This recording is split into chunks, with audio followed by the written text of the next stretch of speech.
cried a lot. Then later on, that was the only chance I had to actually mourn him because he said I was the first son, and I had to be strong for this. Strong man. I'm not someone to think the worst ever. If any bad thought ever comes to me, right there, I rebuke it. And it's like, Satan, you're not alright. That's not for me.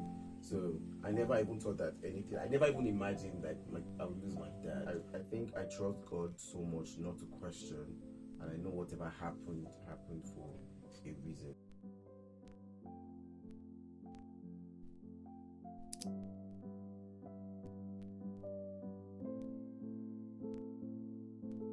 Hi guys, welcome back to the Gloryinspires Podcast. I'm Gigi, your host, and on today's episode, we have someone really special. We have the swoosh. I'm trying to do what those DJ guys do, just in case you're wondering what's going on. But this swoosh. We have the Swoosh King with us, guys. I know I didn't do well, but we have the Swoosh King with us. And hi, Swoosh King. Say hi to the audience. What's up? Okay, did you hear that voice? Like, killer voice. I mean, that's why we're trying to put a face to the voice so that it just elevates the whole mood. Hi, Swoosh King. What's your, why are you called Swoosh King? Do you mind telling us why you're called Swoosh King? Well, I think it just kind of caught on. Like, most times when I post a picture, I always wrote swoosh because I felt like there was no word to, like, sometimes I just look at myself and look like, damn bro, you good. God, they create. Not just that, but also I'm very particular about how I look. Everything I do, the details and all. I mean, just so I just be like swoosh. I used to write swoosh all the time. So do. even sometimes when I forget to write it or I post another picture, people will come to my DM and like swoosh. And some persons tried to do it also. And they were like, no, yours is different. So I was a Swoosh King. I have Swoosh secretaries and Swoosh babies. Wow, okay, so like, am I on the team, like Swoosh Gigi? I think you fit in. Oh, so we need to like sign an official agreement and Not necessarily, just be fine. Love Jesus also. So I'm a Swoosh girl, Swoosh Gigi. And I'm Swoosh King. Swoosh King, he's the king of us all. Actually, he glows like, I wish you could actually see his whole outfits, right? He looks really good. She's exaggerating. I'm not exaggerating, that's actually how it is. Actually, she's not. Okay, so Swoosh King, we're going to play a game. The game is called Rapid Fire. And in this game, what we're basically going to do is that I'm going to ask you some questions and you need to answer as fast as possible. So the first one is, what is something you carry every day apart from your phone? Definitely my AirPods. Yeah, AirPods. Quick story, very quick story, guys. I never knew what AirPods were till I met AY, and AY's AirPods were very, very nice, like soft. He's Swoosh King, come on, his AirPods has to be very soft, like. R.I.P. to that AirPod. Oh. I really miss them so much. Yeah, I think he said fell he inside lost water time. and one ear stopped working. But I reached out to the company and they said me 70% of my money and I used it to are get you for another real? one. But not that one because definitely it's expensive, so I bought something else. more. But then it's still cool because it's the Swoosh King that purchased them. Anything, you know that thing where they say anything your hand touches turns to gold. Anything it touches, swoosh. Glory. Glory to God. Okay, so the next question: what do you like most about yourself? Voice. Definitely. He sings really well. Don't worry, guys. I promise you a video of AY singing. AY, I made a promise already. I made a promise already. So yeah. You don't have a video of me singing. I made a promise already. Okay, So moving I'm on. going to make one. Okay, so the last question. What course did you study in school and what do you like the most about it? Okay, I studied geology in school.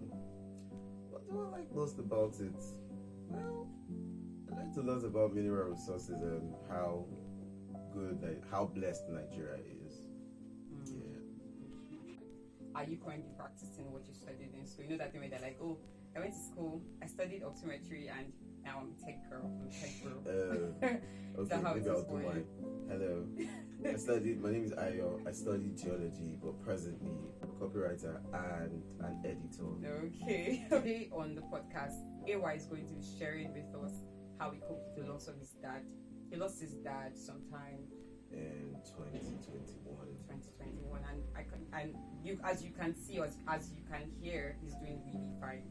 And that's not just something that just happens.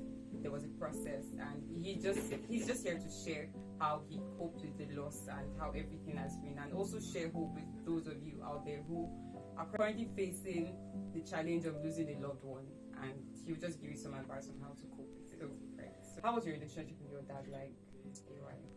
Well, it was good. It was really, we were really close while I was growing up, but as I grew up, or we all grew up, not that we grew apart, but I didn't really stay at home that much.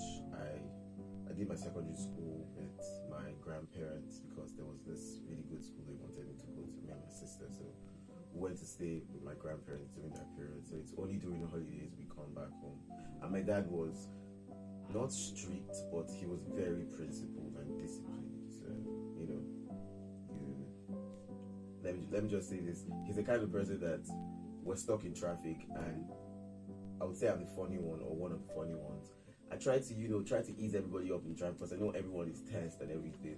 But he's the kind of person that will be like, "Why are you guys laughing? Can't you see we're in traffic?" Like everybody's serious face. But I never got that.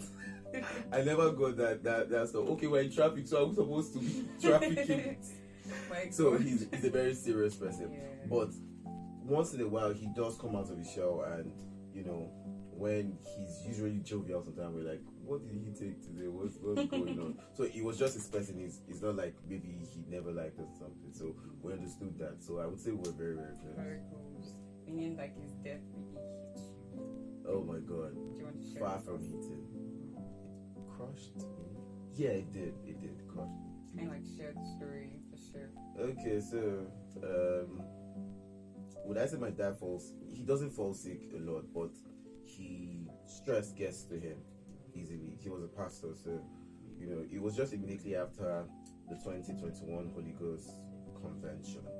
So he got back, and normally it's just usually normal, because after every convention he usually breaks down, because we're usually at camp already a week to. He's always there for the ministers' conference and everything, and even during that period, Nigeria is always like praying with the pastors, and so he would do the prayer walk with the NGO, all of them and stuff like that. He was already a full-time pastor there, so the stress usually gets him. So after he fell sick, and I thought it was just one of those things, and that very year when he died, that was the year I was supposed to graduate.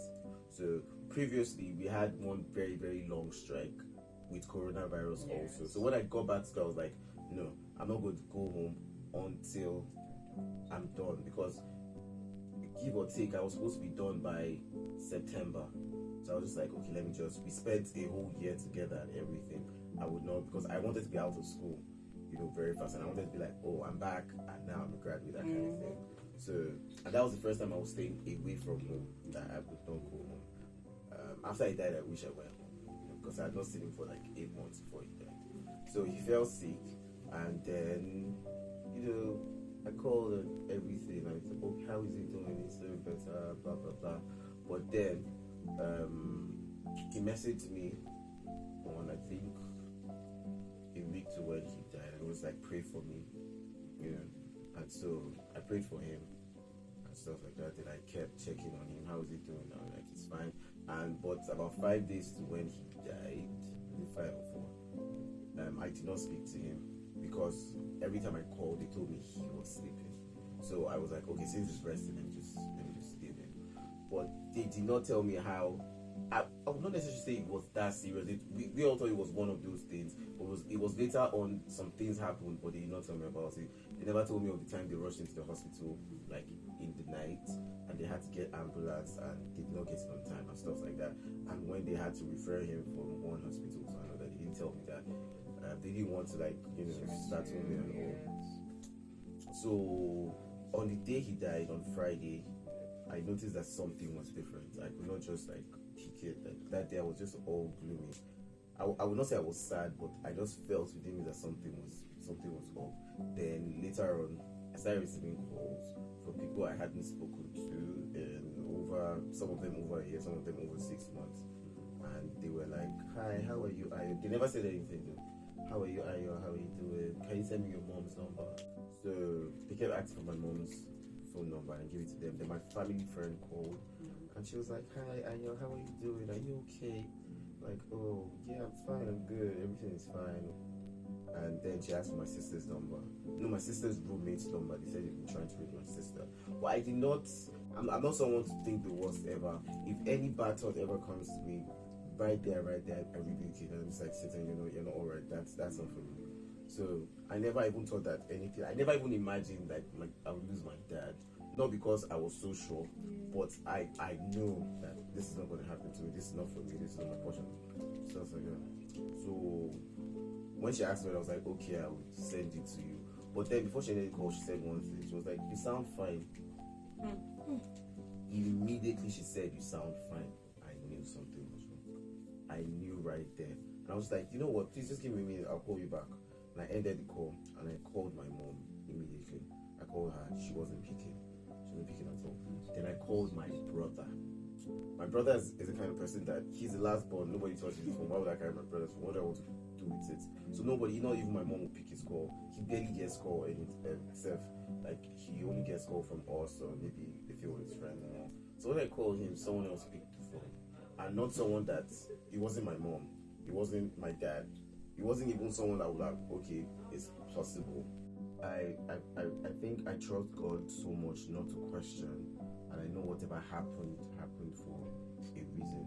So I cried a lot. Then later on, that was the only chance I had to actually mourn him, because he said I was the first son, and I had to be strong for others. Strong man. They kind of did not allow me to grieve enough then, but I still did it. I still did my thing.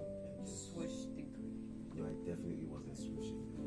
I wasn't in the bus. I was still swooshing, but as soon as I go home, Swoosh King was like, "No, I gotta let my brother be." Yeah. You actually have to express. There's this thing where when you're suppressing your emotions, it's not healthy to suppress your emotions, but there are times where you still have to suppress your emotions. Like, you need to find balance and know when to actually. I think they call it emotional intelligence.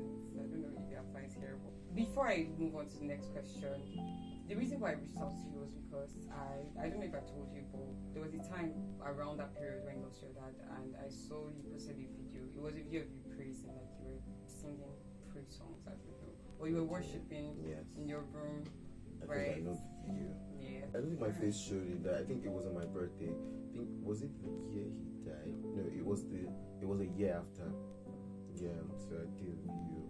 So after he died, I should I say I lost meaning to birthdays. Like I just didn't want, because it happened that he died on the 20th of August 2021, and we buried him on exactly a month before my sister's birthday. Then it became exactly a month that we buried him on my birthday. So it was just like a reminder. Although I have that under control now, but I wasn't like not into. So a year after, so I just felt like just doing that. Like usually when I just feel that, I just basically run to God, because in my head I'm like, you know why you did it. Yeah, so I'm still trying to understand it, so you fix it. And he does. It's actually a good response. Apart from that, what other way did you handle the stress? That was the major way. The major way was I came to terms with it.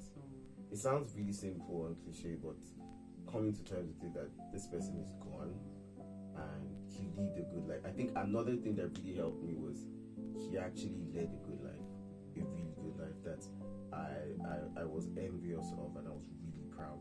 It was, a lot of persons say, there's this saying that, it's when you die that you would know this and that and blah, blah, blah. But he lived as though he knew he was going to die then, that kind of thing. He had a lot of things in order.